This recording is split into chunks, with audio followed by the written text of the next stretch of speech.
BJP প্রার্থী অর্জুন সিং এর পুরনো ব্যবসা। শিশু অপহরণ করা অর্জুন সিং পরাজিত হওয়ার পর পালানোর চেষ্টা করলে বসিয়ে সই করা হবে, বিস্ফোরক বিধায়ক সুবোধ অধিকারীর। গতকাল হালিশহর ১ নম্বর ওয়ার্ডে ব্যারাকপুর লোকসভা তৃণমূল কংগ্রেসের প্রার্থী পার্থ ভৌমিকের সমর্থনে প্রচারে আসলেন বিধায়ক সুবোধ অধিকারী। সেখানে উপস্থিত ছিলেন প্রাক্তন পৌরপ্রধান রাজু সাহানে, ওয়ার্ডের কাউন্সিলর, হালিশহর পৌরসভার উপপৌরপ্রধান হিমানিশ ভট্টাচার্য। তবে সংবাদ মাধ্যমের মুখোমুখি হয়ে বিধায়ক জানান, অর্জুন সিং এর মূল কাজ শিশু অপহরণ করা, পরিবারের কাছ থেকে টাকা চাওয়া।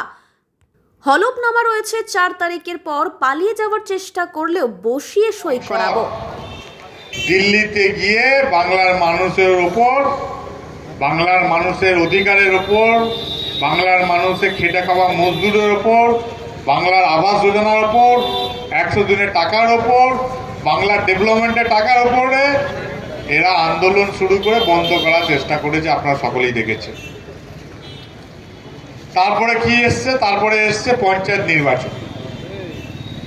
পঞ্চায়েত নির্বাচনের সময় আমাদের সেনাপতি অভিষেক বন্দ্যোপাধ্যায় মমতা বন্দ্যোপাধ্যায়কে সামনে রেখে নিজের পরিবারকে ছেড়ে ৬০ দিন গ্রাম বাংলা রাস্তাঘাটে মানুষের সঙ্গে জনসংযোগ করছিলেন নবজোয়ার কর্মসূচির সময়।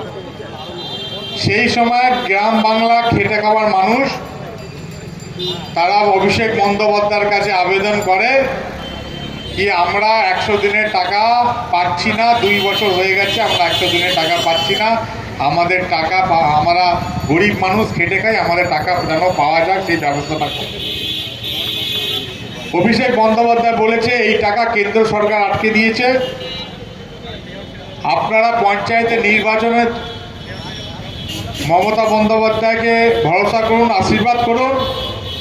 পঞ্চায়েত নির্বাচনের পর আমরা দিল্লি থেকে আন্দোলন করে এই ১০০ দিনের টাকা, আবাস যোজনা ১১,৩৬,০০০ টাকা গরিব মানুষের আমরা আনার চেষ্টা করব আন্দোলন করে।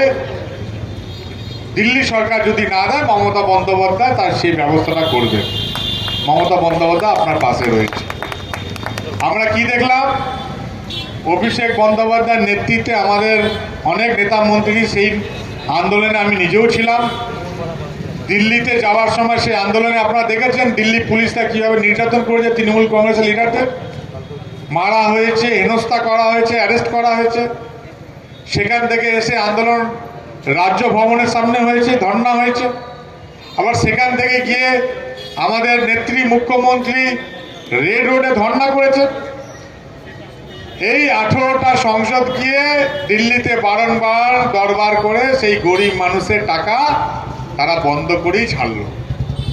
কিন্তু মমতা বন্দ্যোপাধ্যায় বিধানসভায় বিল পাস করে